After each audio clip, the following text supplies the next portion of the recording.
Hey everyone, today we're going to be talking about creating your solar ad strategies for 2024. We're going to be talking about the importance of advertising in solar, how to understand your target audience, and how to create compelling content that actually makes your clicks engage. I know a lot of you have a lot of questions about that. Um, I get DMs about this type of stuff all the time, so let's get into it.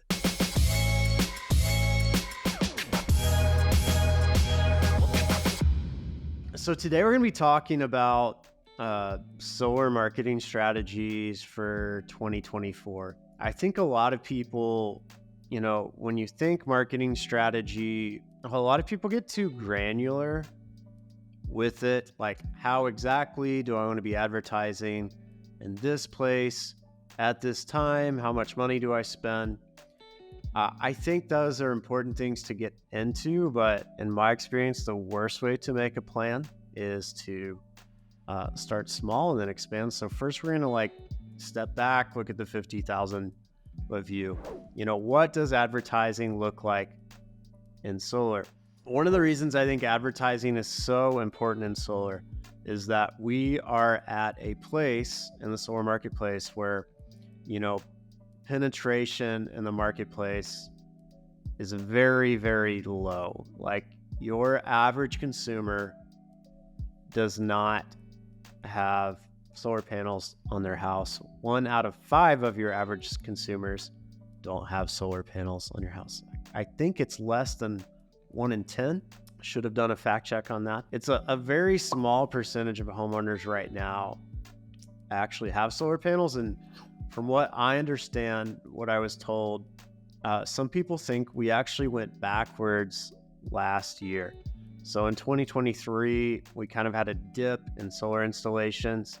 New homes were being built at the same time. And I was told that we did not install solar at the rate the new residential homes were being built.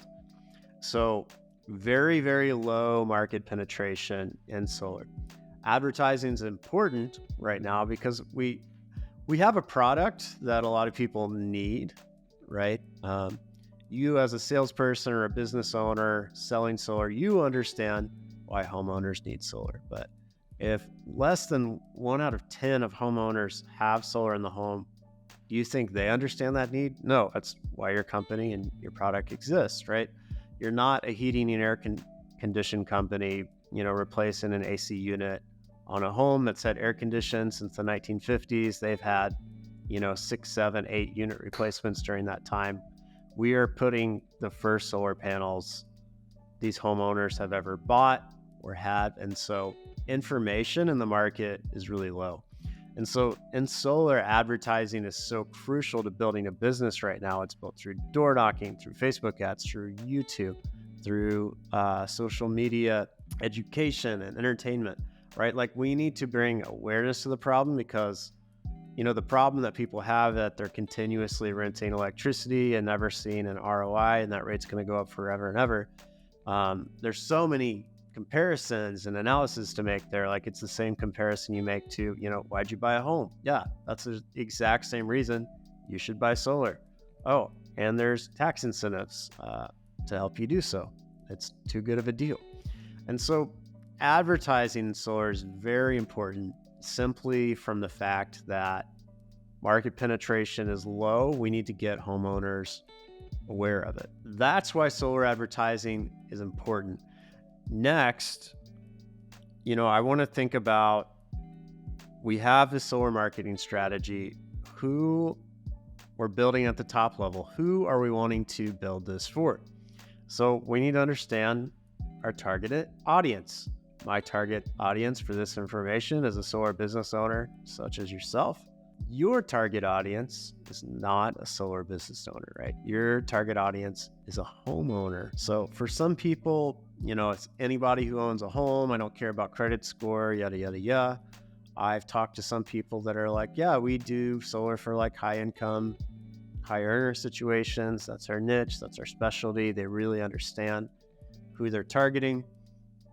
At Prospect Bacon, we think of like a 35 to 60-year-old couple that are already moved into probably their forever home, 2.5 kids, kind of average American upper middle class family. So they have some extra incentive to take care of their taxes, because a lot of times when a solar product's sold to somebody who like barely qualifies for the product, they're not really eligible to take advantage of the tax incentives, which makes solar a little bit more of a puzzle to fit into their life, unless you're selling like a certain product, like a lease or a power purchase agreement. But prospect banking, that's typically who our ideal client is. So you really understand, who are these ads going for? Who do I want to work with? You might be a woman in solar and you really want to connect with, the moms or the wife or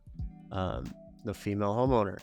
Maybe you used to be a volunteer firefighter. You want to advertise to like kind of that community of like firemen and police officers. I've seen lots of different ways of this to work. And so you just need to know, who am I targeting? Who am I making this content for? And then finally, getting into what makes like a winning ad. Any compelling ad that converts is going to have, 3 key elements. It's going to have a strong hook, a strong offer, and a strong call to action. Depending on where you're advertising and where you're wanting to put that budget, things are going to vary a little differently.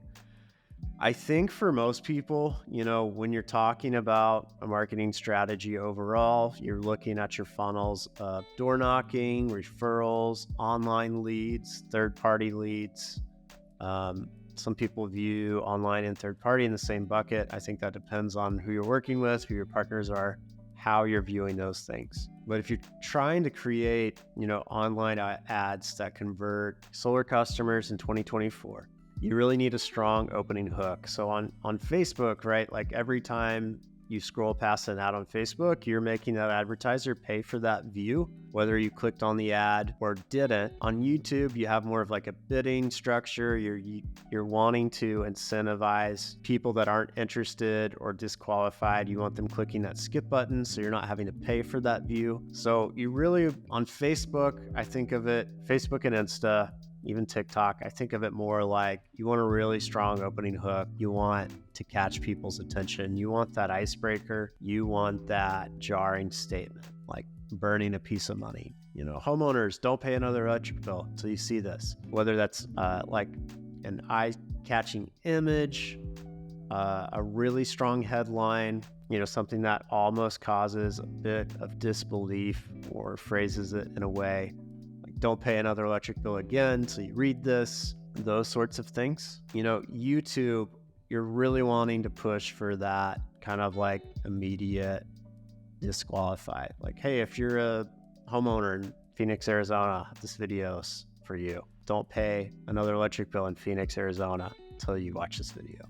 Somebody's not a homeowner is probably going to hit skip, and then you're not paying for that. So that's the hook. Second part is the offer. And the offer in solar, solar is interesting because it's a compelling product and enough that it sells itself. So you have to decide what kind of benefit you're going to lean into for your offer. So typically when we make an ad, we kind of make the video about one thing, and then we'll kind of bullet point some other like features and offers at the end. So the whole ad or the offer is going to be about like, hey, you can own your electricity and see an ROI on long-term ownership versus getting jacked up rates from the utility company.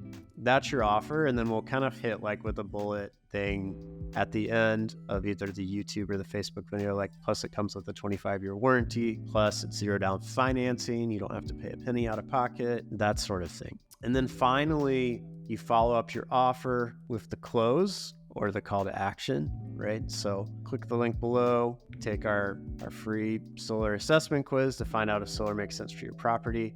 Calls to action are going to be pretty similar. And I find in solar most of the time, I don't like attaching any extra incentives or offers to those, like free trips or free gift card. I'd rather use those incentives to get the sit or the close if we are using the incentive. Because again, I think solar's in a place where it's mostly selling itself. If you found this video helpful, please like or subscribe to the channel. If you want a free PDF, we made one on how to make solar ads that convert, as well as access to a free masterclass. There'll be a link below this video. Just click that. Happy to send you that info. Appreciate you guys. We'll see you later.